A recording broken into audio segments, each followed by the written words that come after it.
Welcome to this comprehensive financial breakdown, where we will explore one of the most significant dilemmas facing homeowners today. When you find yourself sitting on a substantial amount of home equity, but you are simultaneously feeling the squeeze of a need for liquid capital, you are essentially standing at a major financial crossroads.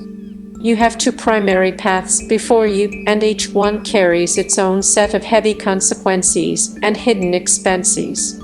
The first path is the cash out refinance, where you choose to stay in your current home while tapping into your equity.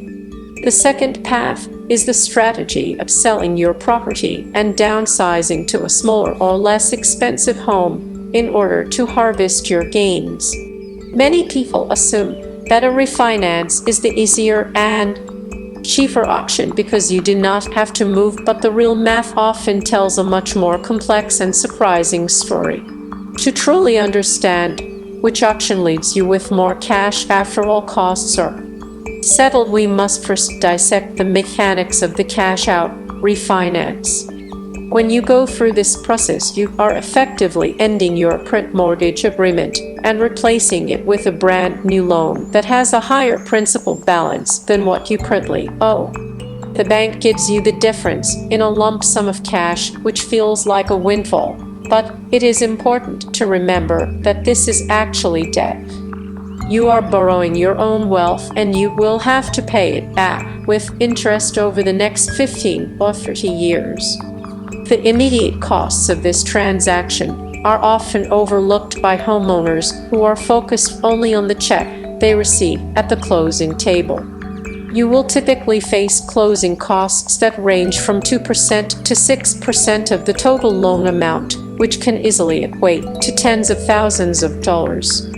These fees include appraisal costs and title insurance, and origination fees and credit report charges, and many other administrative expenses that eat into your net profit.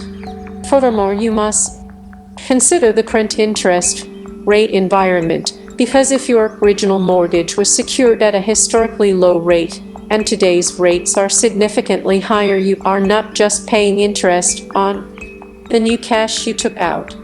You are also effectively raising the interest rate on the entire remaining balance of your home loan. This can lead to a massive increase in your monthly payment that persists for decades and results in you paying hundreds of thousands of dollars extra in interest over the life of the loan. On the other side of the equation, we have the strategy of selling your current home and downsizing. This is a much more dramatic lifestyle shift, but from a purely mathematical perspective, it can be incredibly powerful. When you sell a home, you are hit with a different set of heavy costs. You have to pay the real estate agent commissions, which traditionally hover around 5 or 6% of the total sale price. You also have to deal with transfer taxes and staging costs and potential repairs that a buyer might demand after a home inspection. Then there is the physical and financial cost of the move itself, including hiring movers and buying new furniture for a different space, and perhaps paying for temporary storage. However, once the dust settles and the sale is finalized, you are often left with a very large stack of cash. If you then take that cash and purchase a smaller or more affordable home, you might find that you can buy the new property outright without any mortgage at all. This completely eliminates your monthly mortgage payment and frees up your entire income for investing or retirement or travel. When you compare the long-term wealth accumulation of having no mortgage versus the long-term debt obligation of a cash-out refinance, the downsizing option often wins by a landslide. We must also consider the impact of property taxes and homeowners insurance and ongoing maintenance, which are all factors that heavily favor the downsizing route.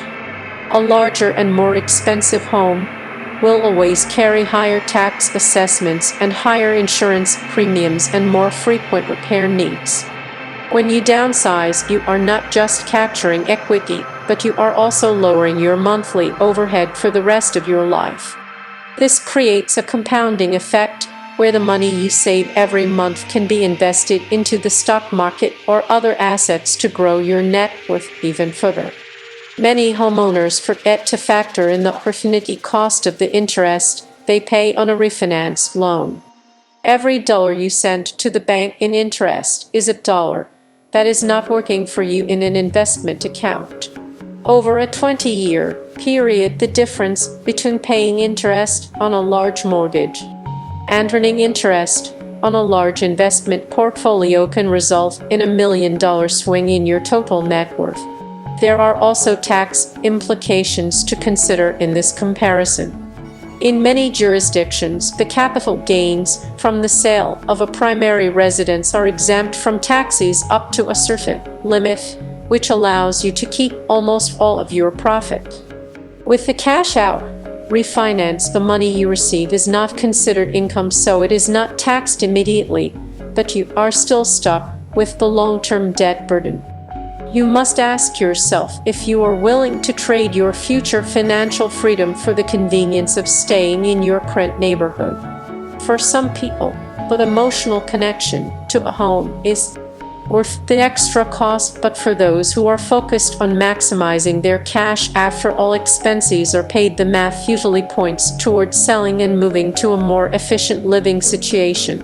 In conclusion, the decision between a cash out refinance and downsizing depends on your long-term goals and your willingness to undergo a major life change. If you choose to refinance, you are choosing convenience and familiarity, but you are paying a very high price in the form of interest and closing costs and prolonged debt. If you choose to sell and downsize, you are choosing a more difficult short-term transition that leads to a much more stable and lucrative long-term financial position. The real math shows that downsizing almost always leaves you with more actual cash in your pocket when you look at the total picture over the next 10 to 20 years.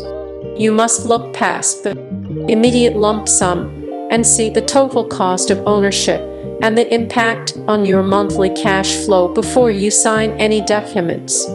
When we sit down to analyze the true financial trajectory of a homeowner standing at the edge of a major equity decision, we must look far beyond the simple surface numbers that a bank or a real estate agent might present to you during an initial consultation. The choice between a cash-out refinance and the act of selling and downsizing is not merely a choice of where you will sleep at night, but it is a choice that will dictate the velocity of your wealth accumulation for the next several decades of your life. Let us begin by looking at the granular math of the cash-out refinance, which is often marketed as a seamless way to access your own money without the headache of moving boxes and changing zip codes. When you initiate a cash-out refinance, you are essentially performing a total reset of your financial clock. If you have been paying off your original mortgage for 10 years, you have likely already paid through the most interest-heavy portion of the amortization schedule. By refinancing, you are starting that clock over at year 1, which means your early payments on the new loan will be almost entirely dedicated to interest rather than principal. This hidden cost is a massive wealth killer that many